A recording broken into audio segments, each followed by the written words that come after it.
Hello everyone.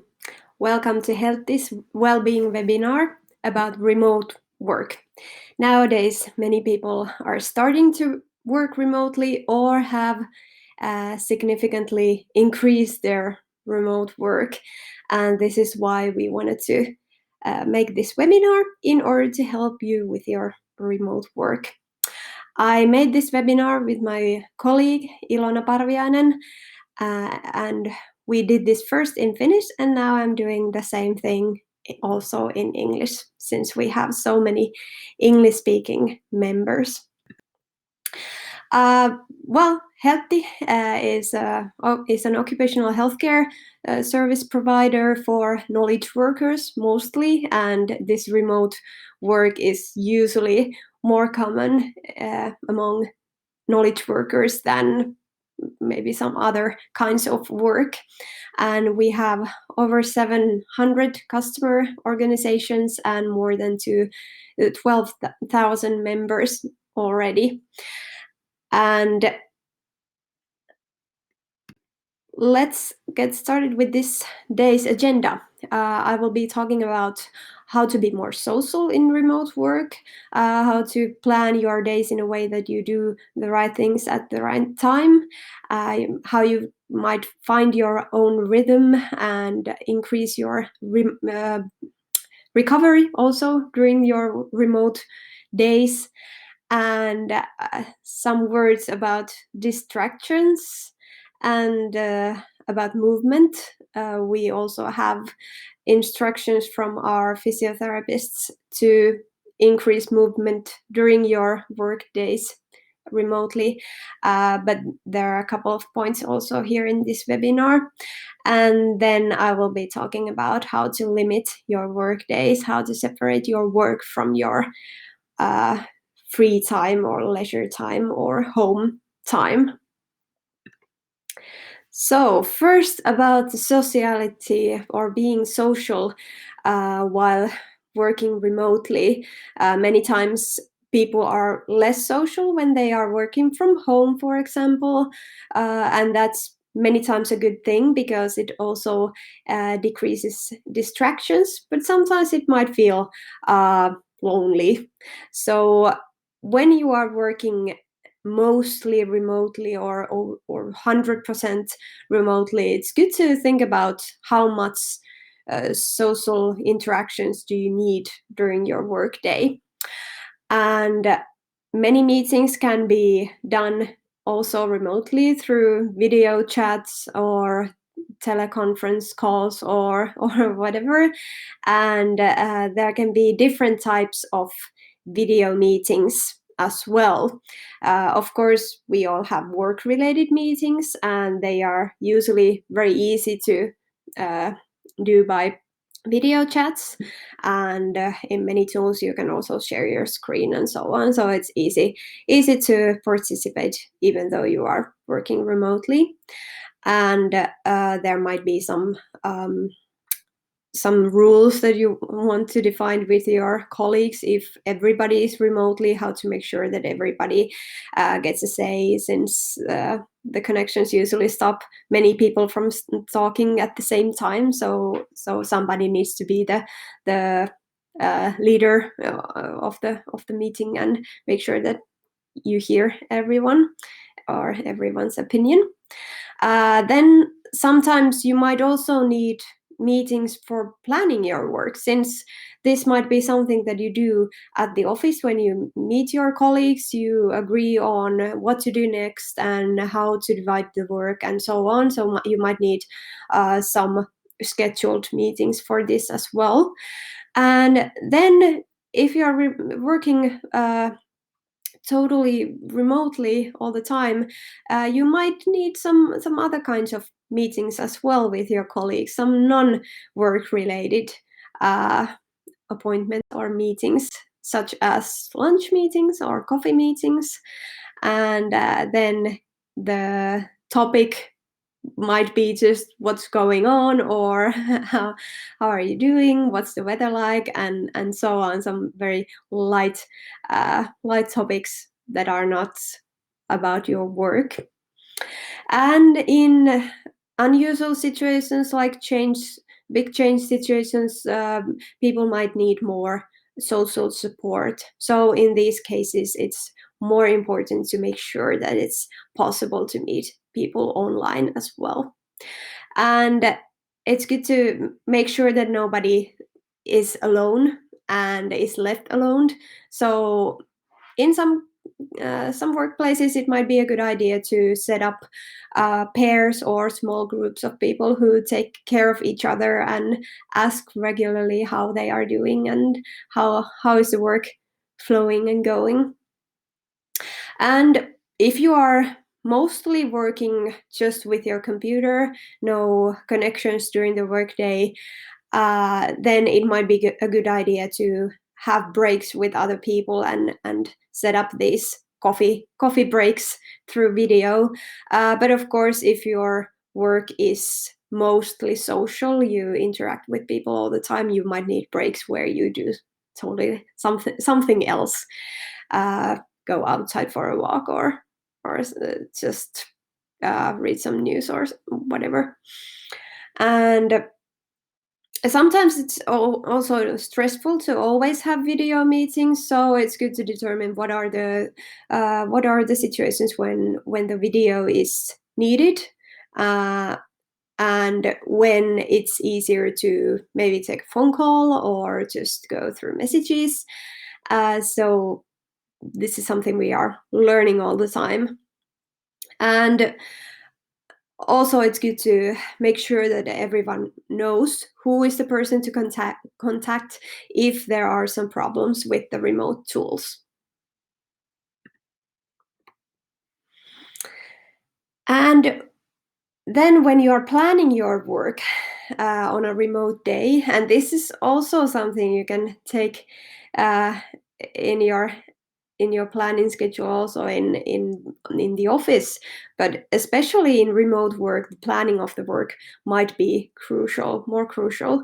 And here is one way of looking at your tasks and defining or dividing them in 4 different categories. So here are the urgent and important tasks.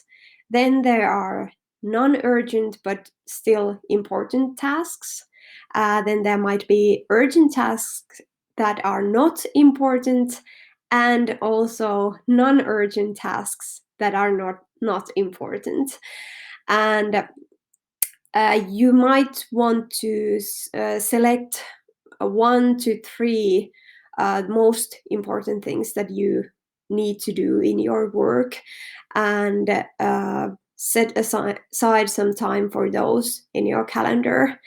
And then those important but non-urgent tasks you still need to put in your calendar, but there are more flexible maybe. You can plan them for this day or the next, or maybe next week if you are in a hurry now. So they are more flexible. And of course, there might be tasks that are not important to you in your work, but they are urgent. So it's good to think about if somebody else could do them, or if it would be suitable for somebody else's job. So this is something you need to talk with your colleagues and team, or manager. And then these non-urgent, non-important tasks, they are the ones that might be something you still want to do if you have time, but these are the ones that you first erase from your calendar when you start to be busy at your work. And then you also need some buffer time, since everything is not always predictable and something might come up that requires your attention. And sometimes we are just poor planners. We don't know how much time do we need for certain tasks. So it's good to have some sort of buffer time in your calendar for those incidents. And this should be there in your calendar every day. And here is an example that we built for you. For example, there is this Monday, Tuesday, Wednesday the schedules, and first thing in the morning there is the start of the day. It might be checking out some messages, or it can be planning your day, checking out that your plan is accurate, or something else. It can be also a meditation or a walk where you gather your thoughts and so on, but it depends on the person and the job and the day, probably what kind of start do you want to build. And then there is this couple of hours for important and urgent tasks, and this might work if you are a morning person, or if you feel that your peak moments are before noon. Of course, if you feel very tired in the morning, you might not be able to concentrate that well. So then those important and urgent tasks, if they require a lot of focus, it might be a good idea to plan those for the afternoon, maybe. But you know best what is your daily rhythm of energy, and what is a good time for those important and urgent tasks. But this is an example of that. And then there's this half an hour after this 2-hour session for messages.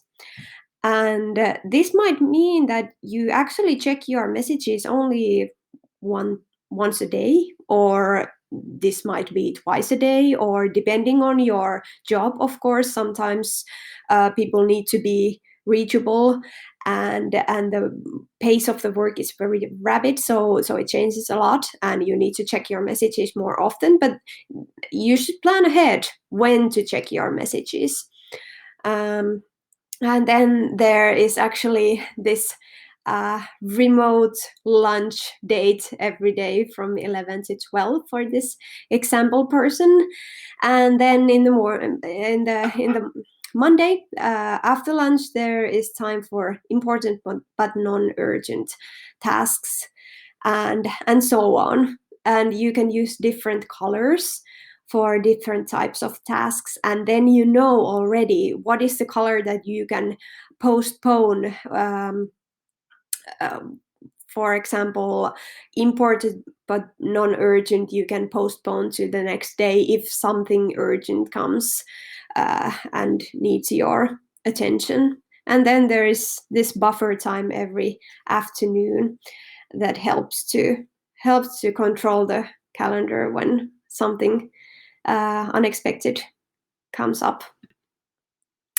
Then another exercise that helps you to prioritize, it looks like this, and you can draw these circles and then define either about your work or your life in general, what are the core tasks or core actions that you need to have time for, even though you might be tired, or you lack of energy or lack of time. And then the next circle, the tasks or actions are still important, but they can be postponed if that is necessary. And then the less important tasks go on the third circle there, and you can focus on those if you have time and energy. And these are the ones that you drop off your calendar first. And then outside of this chart, you can also write down the things that you want to delegate or delete from your calendar, or that you think that are not so important, but maybe somebody else thinks they are. And then about how to rhythm your work.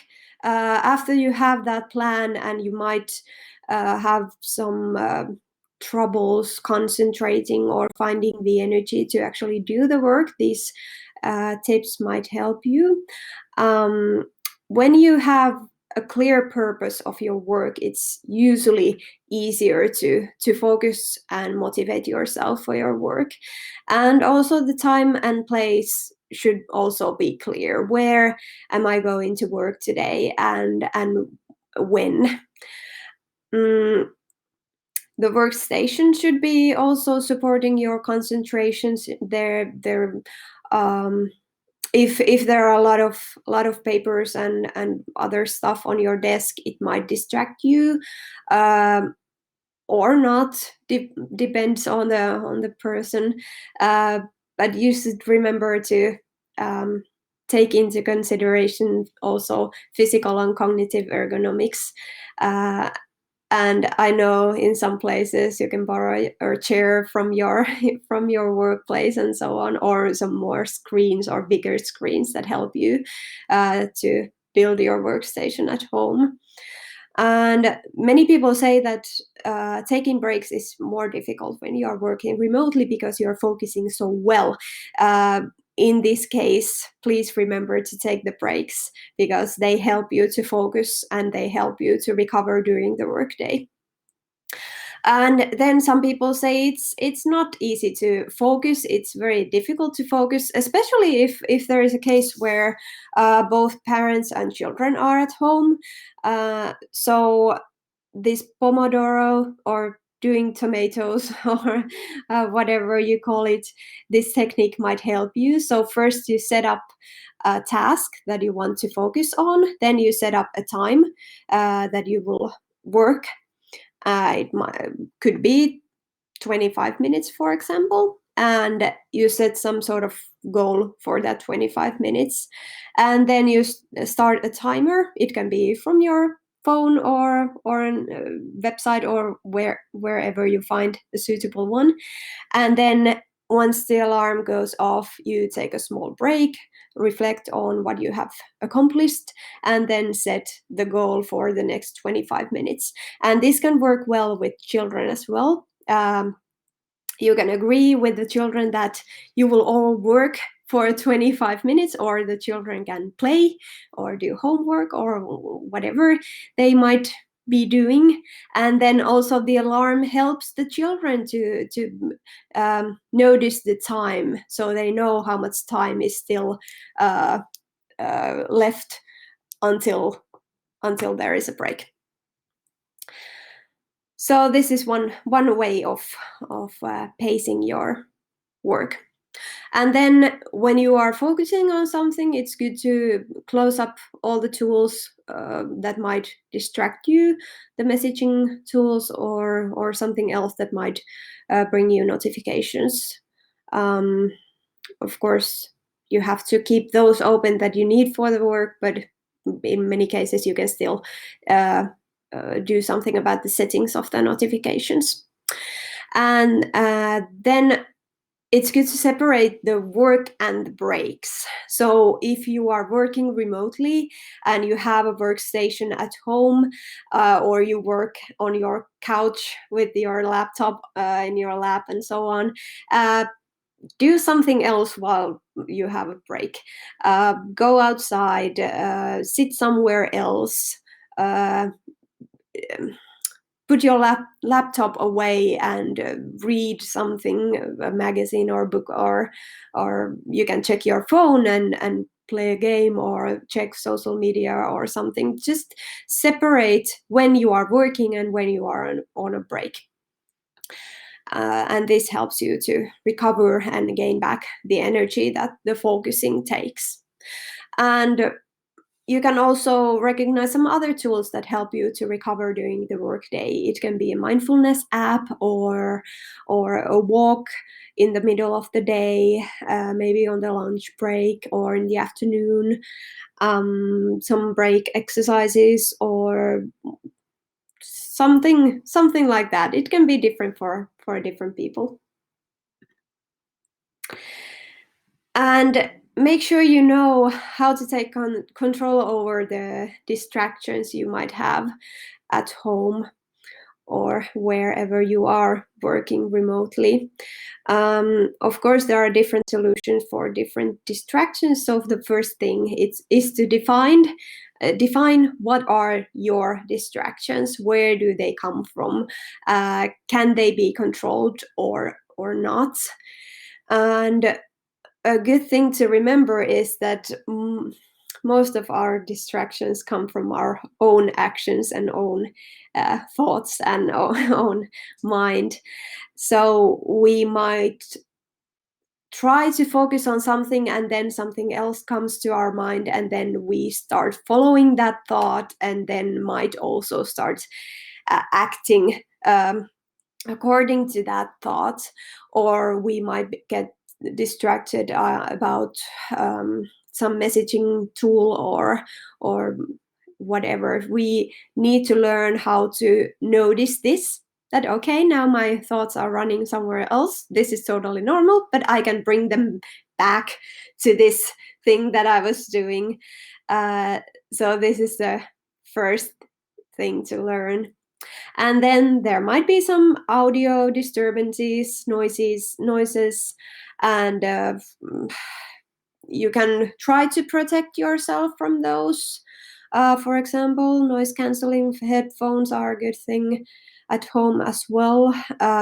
Or if you need some background noise, at least I sometimes notice that now it's too quiet. I cannot concentrate because of this. So then it's good to maybe put on some music that has no lyrics, and that helps to helps actually you to concentrate.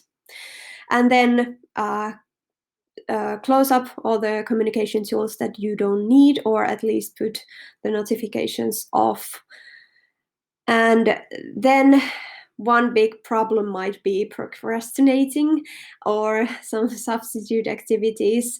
Something might be, some tasks might be difficult for us, or at least we think they are difficult, or we don't find the motivation to do them, and then we start doing something else, or we postpone a very small task that you actually need 10 minutes or half an hour to do. But once you start postponing it from today to next day's agenda or next week, then it might require a lot of time daily, when you remind yourself about that task, and then you decide, oh, I don't have the energy for that today, I will do it tomorrow. So now I already used some energy for it, and I should just do it when it's marked in my calendar. And then, of course, we need some movement. Many times when we commute or walk or transport ourselves to our office, we get some movement, some steps, and then during the workday we might go to eat lunch somewhere else, and so on. So on a normal day at the office, we might get actually a lot of break exercise and steps. And then at home we tend to just sit in one place, and our homes aren't that big, so we don't get many steps. For example, I have like 3 steps to my kitchen and so on. So it's good to take care of movement on your remote days as well.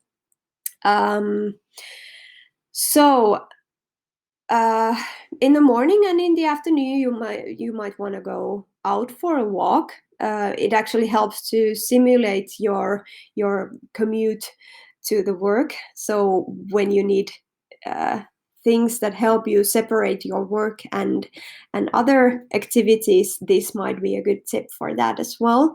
So in the morning, you first walk like 15 minutes and then start working. And then when you decide, now my day is finished, I don't have to work anymore, then again you can go outside for a walk. Also, remote conferences, video calls, especially phone calls, can be made while working, while walking. I mean, sorry about that. Yeah, so you can just take your phone and headphones and go outside for a walk, and at the same time talk with your colleagues or clients or somebody else related to your work. Of course, if you need to take some notes, you can take post-its and a pen with you, or or something else very convenient is usually possible to, or just pace at your home, walk a couple of steps here and there while talking, and that increases the steps as well. And you can have also a coffee break outside or use yoga videos during the day. The main point here is to move often and little. You don't have to have an 1 hour exercise in between your workday, but moving many times a day is the thing to remember. And then many people need the distinction between work and leisure time. And here are some tips for that. You can define beforehand when you want to work. When does your workday start? Do you want to work continuously the whole day, or do you do something else in between and then continue? And when is the time to end your workday? Working every time you have the energy for it is not a good strategy, because usually that means that you will be working more and the work never stops. If it's not always possible to define beforehand when you are working, you should at least define some moments of the day when you are not working. For example, after 6 o'clock, I will not be working anymore, or after 8 o'clock, depending on your work. And then you should also decide where to work and define the spot for your work, or at least have some spots in your apartment where the work doesn't belong to. Some people want to change work stations during the day, and that's a very good way to increase your recovery and physical ergonomics. But it's also good to have those rooms or spots in your apartment where you know that you will not be working. And at the end of the day, if you have an office room and you're in your home, you can leave your working equipment there. Or if you have some table that is only used for work, you can leave your stuff there. But if you are using that same spot for something else as well, you should clear up the working tools and papers and everything, so that you don't get reminded about your work all the time. And then for some people, clothing might help as well. Some people want to work in their pajamas all day, but for some people it's easier when they start their workday, they put their day clothes or working clothes on, and then afterwards they change into sports clothes or whatever. And then you can also plan what to do after the workday. Some daily ritual. Do you want to go for that walk that I was talking about, or have a snack, or watch some TV, or do something else? And this is a good way to help your brain to realize that now I'm not working anymore. And flexibility and the possibility to work remotely is a very good thing to support our well-being in general, but having some sort of limits helps also ourselves to protect ourselves from the stress and strain of the work. And here is one example of a ritual that you can do after the workday in order to have a positive feeling about the day, and to make clear limit between your work and other life. So at the end of the workday, you can take a few minutes to go through the day and make list of the things that didn't go so well, or didn't get finished, or didn't get done at all, even though you planned so. And then make sure that you have all of these things that didn't get done. They should be in the next day or next week's agenda, so that you don't forget about them. And then make a list of positive things. What did you accomplish, succeed in? What made you excited or happy that day? And then if you want to share something about your work day for other people, you can take something out of this list. And after this, you can give yourself a permission to let go of the work for that day and start your home life or family life or leisure time. So thank you for watching. I hope you got some new ideas and tips for your remote work, and have a nice day. Bye.